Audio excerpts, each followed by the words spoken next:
Hey everyone, welcome back to my channel. Grab your coffee and let's dive into the concept of business and how it's transformed over the past 300 years. Before we get started, if you haven't subscribed yet, make sure to hit that button so you don't miss out on more fascinating stories like this. For the last 50 years, the dominant model of business has started to shift, and over the next decade, we'll witness the firm reshaped by both external and internal forces. However, this isn't the first time such a change has occurred.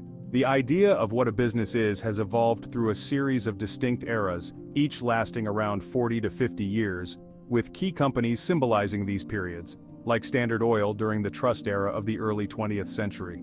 Transitions between these eras are gradual and often only become clear in hindsight. Some aspects of the old era persist while others transform. Recognizing these patterns can help businesses adapt and thrive in the new era. Companies that anticipate and embrace these shifts will be best positioned for success. So, what will the future of business look like? To understand that, let's take a journey back, way back, about 3,000 years, to see how the concept of business has evolved.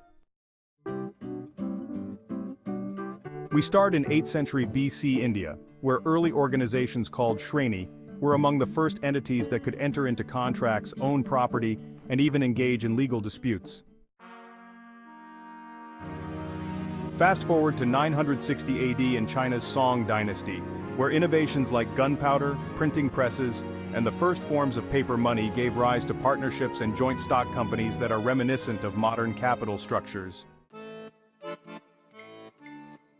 By the 1500s, government-backed firms like the Dutch and British East India Companies were building global trading empires, trading stocks and bonds on new exchanges as their goods traveled the world.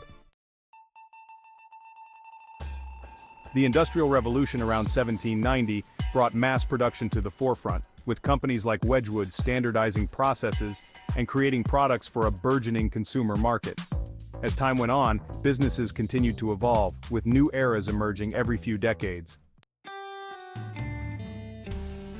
In the 1830s, U.S. railroad companies pioneered modern management structures, and by the 1870s, founder-led trusts dominated industries until they were eventually replaced by professionally managed corporations in the 1920s. The 1960s brought sprawling conglomerates, and by the 1970s, a focus on aligning investor and management interests led to the rise of leveraged buyouts and an emphasis on short-term results. Today, another era is beginning. The next generation of companies will harness technology to achieve scale while maintaining close customer relationships. Power will shift from professional managers to experts delivering value directly to customers. Companies will own only essential assets and depend on external ecosystems for the rest, with investors focusing on both companies and specific projects. Every company will need two engines, one for today's profits and one for tomorrow's growth. We're at the dawn of a new era in business. Is your company ready to be a firm of the future? Are you ready to start your dream business? Make sure to subscribe to this channel and stay tuned for more innovative stories and ideas.